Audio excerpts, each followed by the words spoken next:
Na TPC da diretoria desta semana, nós damos continuidade à pauta de recuperação e aprofundamento. Nessa TPC, nós vamos falar um pouquinho das fases de aquisição da escrita, dessa vez com foco para silábico-alfabética e alfabética, e também para a questão da segmentação dos enunciados. A gente volta com a Magda Soares para aquela escola de Lagoa Santa, em Minas Gerais, para entender melhor como é que isso se dá, não só na teoria, mas também na prática. Depois, nós discutimos um pouquinho a metodologia para o ensino de matemática. A professora Priscila Ribeiro dos Santos, que participou de um webinar em março de 2021, ela apresenta uma sequência didática para a EJA.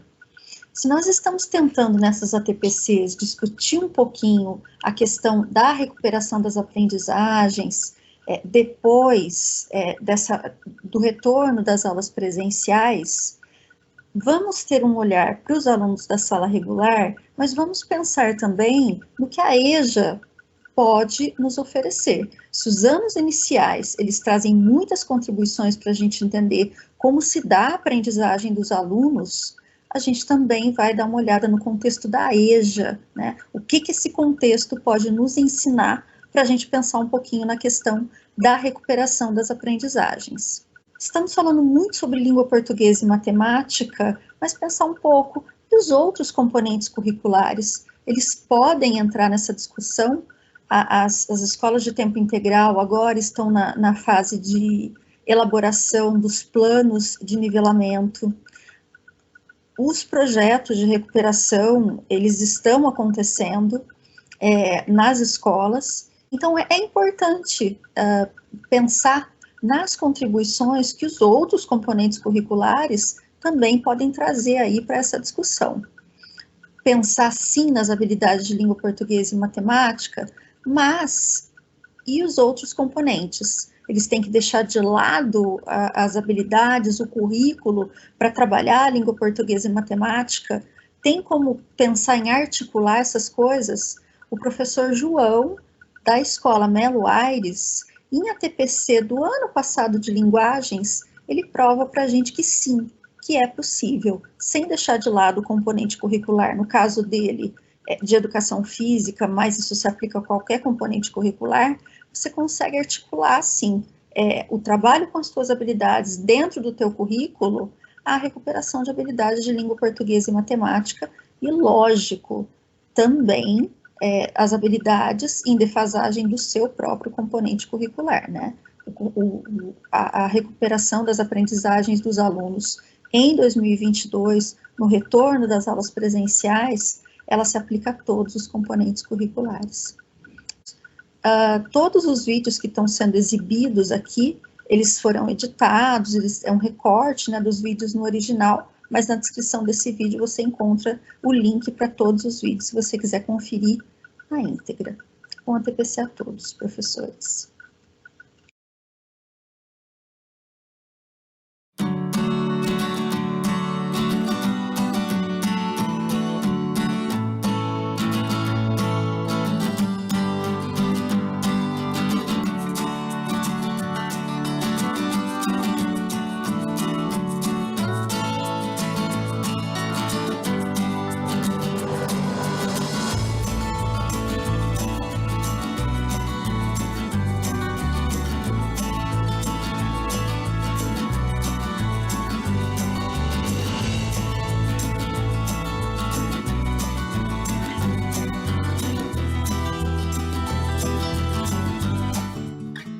As pesquisas da psicogênese da língua escrita mostraram que as crianças passam por fases bem definidas nesse processo de aprendizagem. Isso não significa que todos passem por todas as fases de maneira uniforme. O processo é dinâmico, ocorrem saltos e as crianças estão sempre em transição entre as fases, exigindo do educador muita atenção e sensibilidade.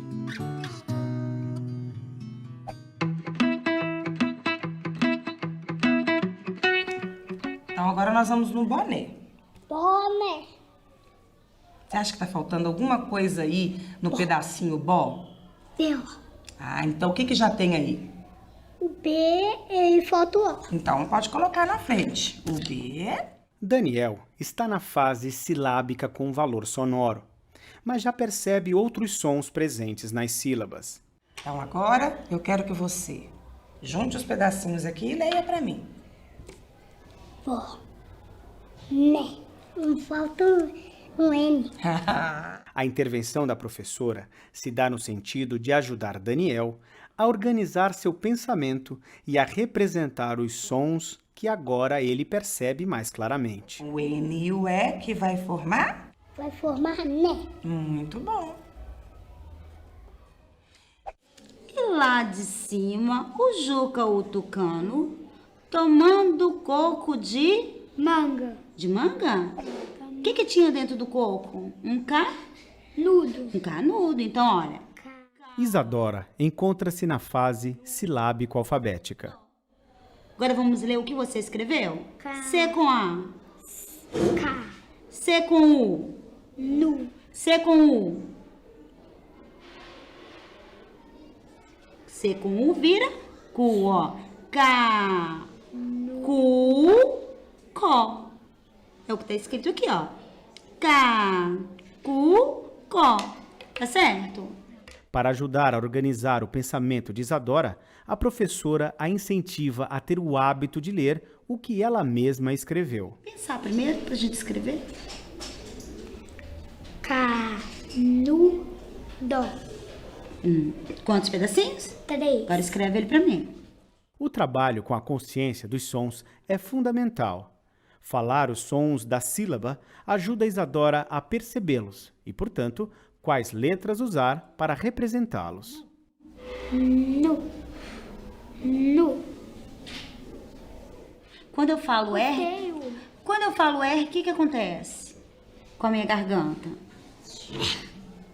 Arranha, né? Então, se eu colocasse o R aqui, viraria caru, ru. Mas não é canu, nu. Veio. O veio? O V é a letrinha de que bichinho? Vaca. Vaca. Então, o V com A é... Vá. E o nu parece quando eu falo, ó, nu, vá. Ó, aqui, ó, vá. Fez um barulhinho, ó. E o nu, a minha linguinha encostou aqui. É a mesma letrinha? Não. Então, é a letrinha que encosta aqui no dente, ó. Nu. Nu. Quer uma pista? Botei. Como é que eu faço o na? N com A. O N com A. E como é que quando eu fiz o na, onde que a minha língua foi? Faz o na. Na. Onde que ela encostou? Costume. Ó, Do dente. no dente. E o na encostou no dente. Olha aqui, ó. Nu. Encostou no meu dente também? Então é a mesma letrinha? Então coloca ela lá. O N e o A? O N e o A. Só que eu não quero escrever o caná, eu quero o ca, nu.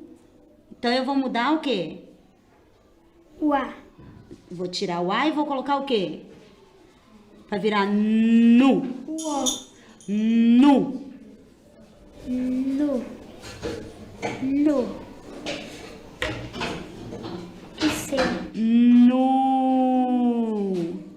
Nu. Quais as letrinhas que ajudam? Ah, muito bem. O U. O N O N e U. e o U, olha. Ca, nu. Quando ela começa a perceber que há mais sons, ela começa a, por exemplo, peteca, ela escreve P, que para ela o P é suficiente.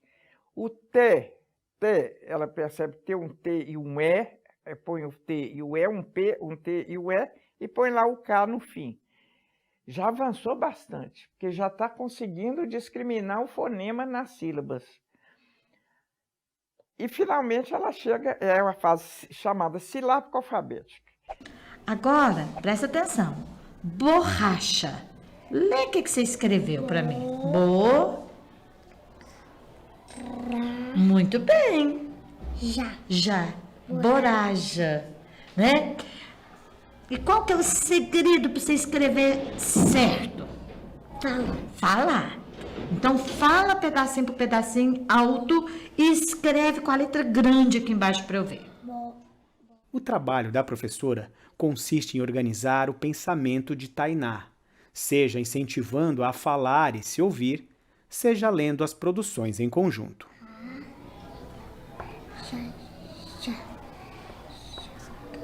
Eu quero chá, igual o pedacinho xó do cachó, só que eu quero chá.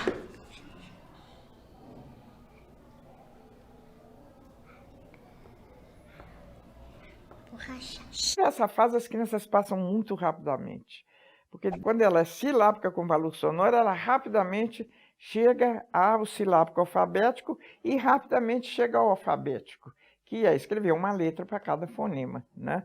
Então, peteca, ainda que ela escreva peteca com K, porque ela não está ortográfica. Podia ser com K, por que não? Mas a nossa ortografia, né, determina que é com C que ela escreve. Então, quando ela aprende a escrever com C e aprende essas questões da ortografia, que o C antes de E é K, mas o C antes de E é C, né? A mesma coisa com G, e que você tem os dígrafos, duas letras que representam o mesmo som, como o NH, o LH. Aprender essas coisas já é na fase ortográfica. Quero que você escreve para mim assim. A carreta é vermelha.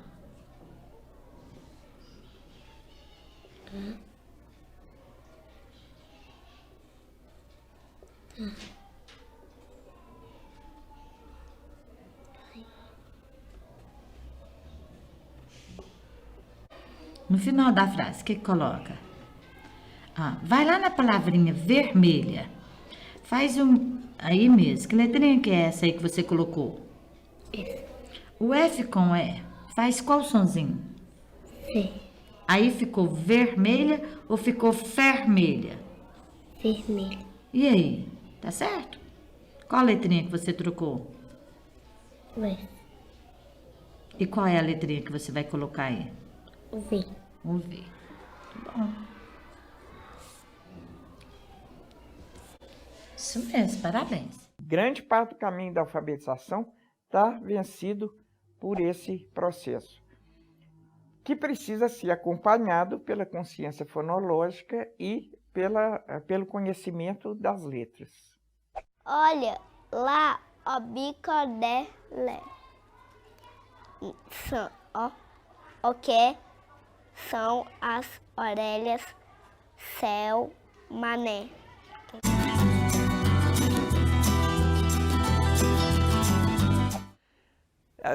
Trabalha-se inicialmente, e é importante que seja assim, no processo de alfabetização da criança, com palavras, né? É difícil para a criança o conceito de palavra. O que realmente concretiza o conceito de palavra é a escrita, né? É quando você escreve deixando um pedacinho em branco entre uma palavra e outra.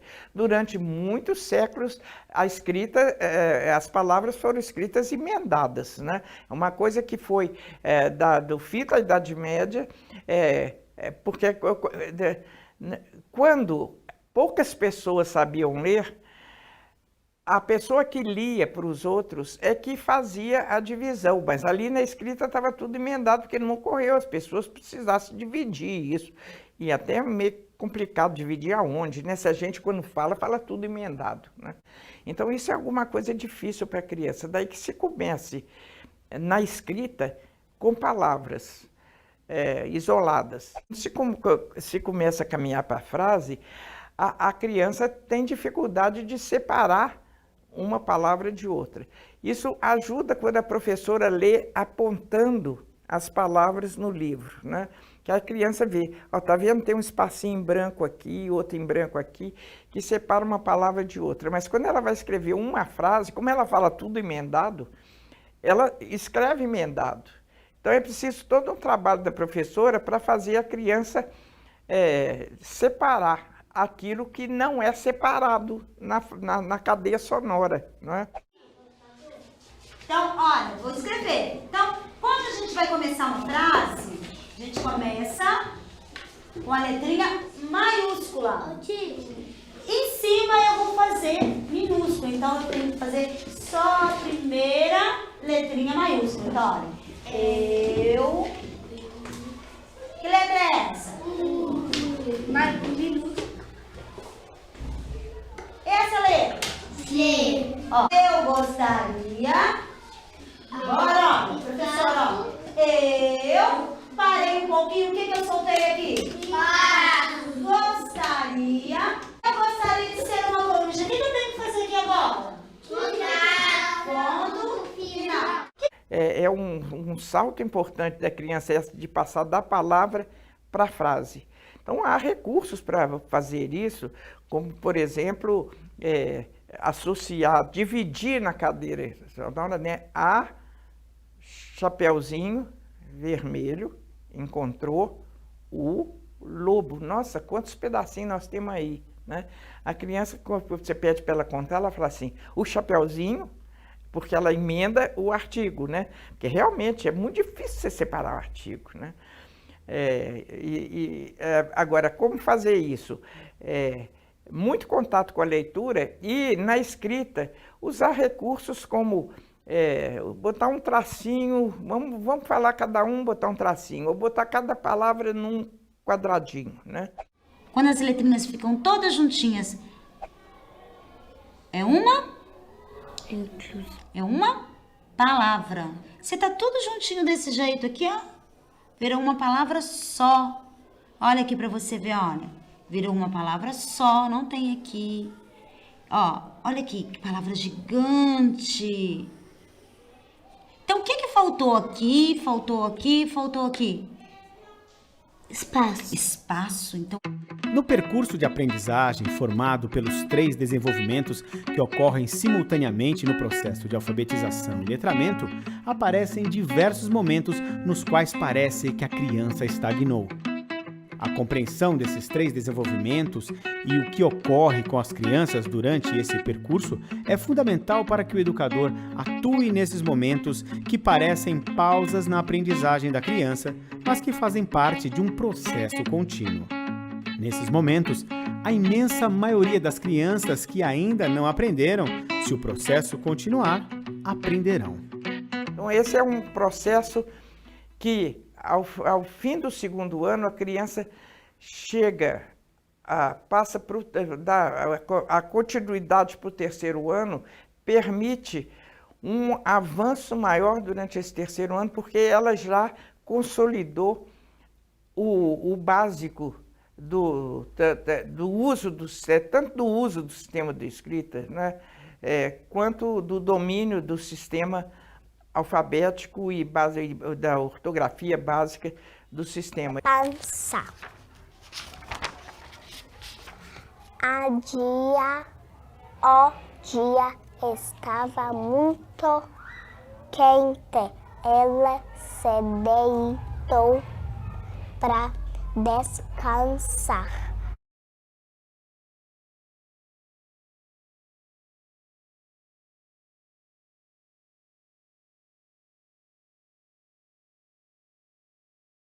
A gente pensa na educação regular, né, no ensino regular, a gente tem, de forma geral, crianças que têm a mesma idade, muitas vezes com uma bagagem cultural parecida, com uma vivência mais ou menos parecida, e na EJA a gente não tem nada disso, né? Então,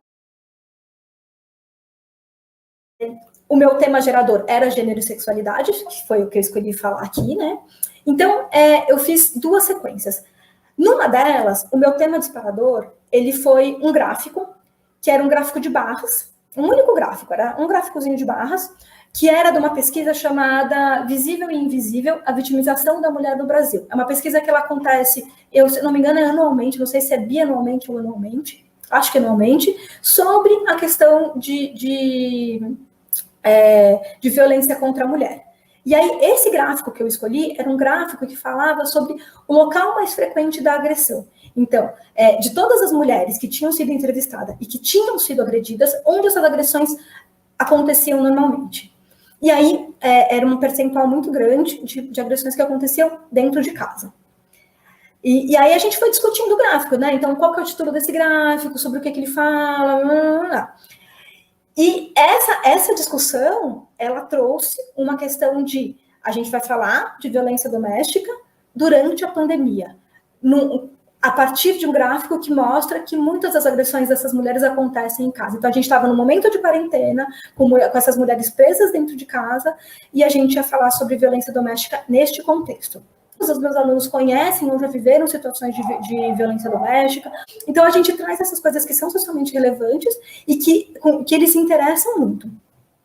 A partir disso, escolhi uma notícia de jornal. Então, quando eu fui falar de violência doméstica, eu escolhi uma notícia de um portal que eu gosto muito, que chama Agência Mural de Notícias da Periferia, que é uma agência de jornalismo que tem aqui em São Paulo, que é uma agência de notícias periféricas, que é de um cara que quando criou falou assim, pô, a periferia só aparece em notícias policiais, só aparece o lado ruim da periferia, eu quero mostrar outra coisa, né? Então ele começou com essas notícias periféricas, e aí era uma notícia que falava assim, que o título dela era Denúncias de Violência contra a Mulher Crescem na Quarentena. E ela trazia um monte de dados. Então, a gente foi se aprofundando nesses dados todos e trabalhando tratamento da informação. Então, de quando são os dados que a notícia traz, de quem são esses dados que a notícia traz, então, de quem, assim, quem que conseguiu esses dados, né? De onde surgiu esses dados, né? Então, sobre quem que esses dados falam, né? Então, quem são as pessoas que esses dados representam, quais são os sentidos que esses dados trazem para a gente sobre essa situação que a gente vive e como que a gente consegue opinar a partir deles. Então, esse é o trabalho de tratamento de informação. Mas, para além disso, dava para trabalhar porcentagem, dava para trabalhar proporção, tinha um monte de coisas que a gente conseguia falar e aprofundar de matemática a partir dessa notícia de jornal, que era uma notícia sei lá, não era uma notícia curta, é uma notícia que eu demorei 2 aulas para ler a notícia toda com eles e ir discutindo esses dados, mas que trazia muita informação numérica e que a partir delas a gente consiga fazer muitos aprofundamentos diferentes. A proposta de ação foi uma carta. Então, para a questão de violência contra a mulher, eu achei um vídeo das promotoras legais de Araraquara que falava sobre a dificuldade que mulheres que sofriam violência doméstica estavam sofrendo na quarentena e propunha que as mulheres deixassem bilhetes para essas outras com telefones de contato, formas de pedir ajuda, né? Então, que telefone que você pode ligar se você conseguir pedir ajuda, onde que você pode ir se você quer pedir ajuda, esse tipo de coisa. E aí as minhas alunas, os meus alunos, né, eles fizeram cartas para vizinhas que poderiam estar sofrendo uma agressão, e a proposta da carta era, elas tinham que trazer alguma informação que ajudasse essas pessoas a romperem esse ciclo de violência, né? Porque muitas das alunas foram contando como é difícil você romper esse ciclo de violência, né? E a notícia também trazia dados de como era difícil você romper, às vezes porque você não tem salário, às vezes porque você tem medo de perder os filhos, às vezes porque você tem medo do seu agressor ir atrás de você e te machucar mais. A carta, ela tinha que ter, além da estruturação normal de uma carta, né? Que é do gênero textual carta, ela tinha que trazer uma questão de convencimento pelos dados, né? Então, não precisava colocar o dado ali, mas precisava ter pensado sobre aqueles dados para pensar que tipo de argumentação que eu vou usar para poder convencer essa mulher disso. E também trazer uma saída para ela, né? Então, se ela decidir romper, o que ela faz? Onde que ela pode procurar ajuda? É bom a gente perceber que essa metodologia é diferenciada, não busca apenas desenvolver habilidades que estejam diretamente relacionadas, né, com a matemática, mas a gente pode falar em formação integral do sujeito, né? Ajudar ele a ter essa visão não só sobre a matemática, mas o conhecimento como um todo.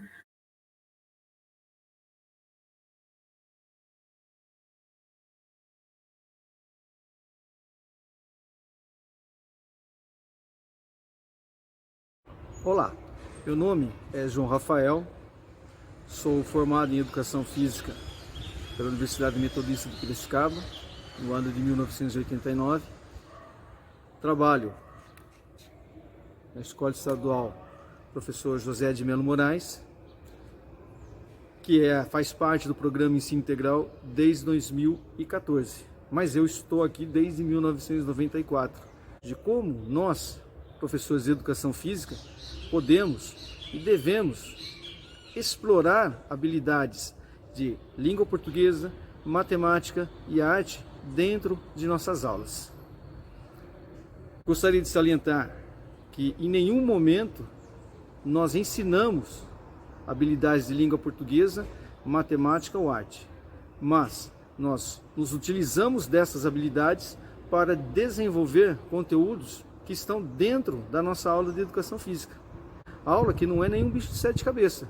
A gente apenas segue o currículo do Estado de São Paulo e todas as vezes em que é possível inserir dentro das nossas aulas essas habilidades dessas disciplinas, a gente tenta fazer, sempre conversando com os professores dessas disciplinas.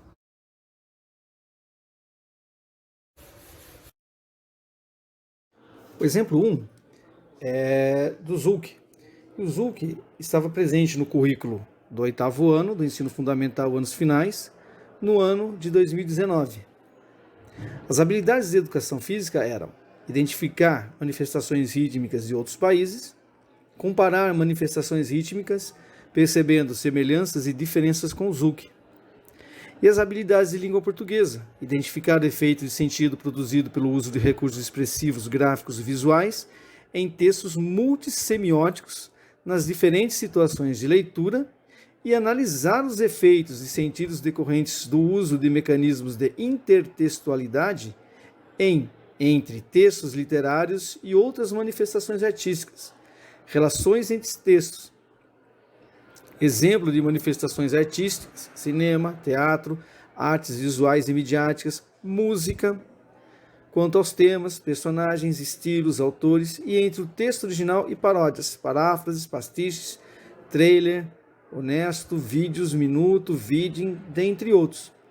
Repare que, em nenhum momento, eu iria ensinar a habilidade de língua portuguesa.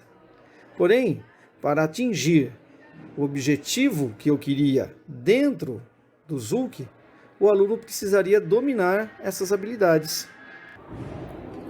Bom, e como foi desenvolvido então essa aula do ZUC? No primeiro momento, eu fiz aqui na sala de aula a apresentação dessa dança do ZUC. Eu fiz um PowerPoint contando a história do ZUC.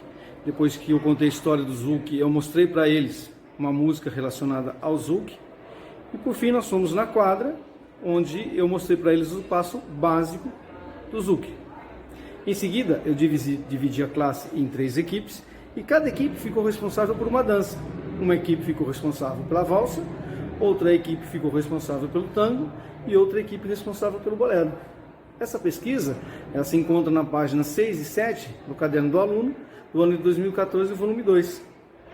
Cada equipe teve que seguir também o mesmo roteiro que eu segui. Uma apresentação em PowerPoint, feita aqui na sala de aula para todos os demais. Depois, uma música falando referente à dança que eles estavam desenvolvendo. Tiveram que também apresentar vídeos de dançarinos. E por último, na quadra, fazer com que todos aprendessem o passo básico da dança.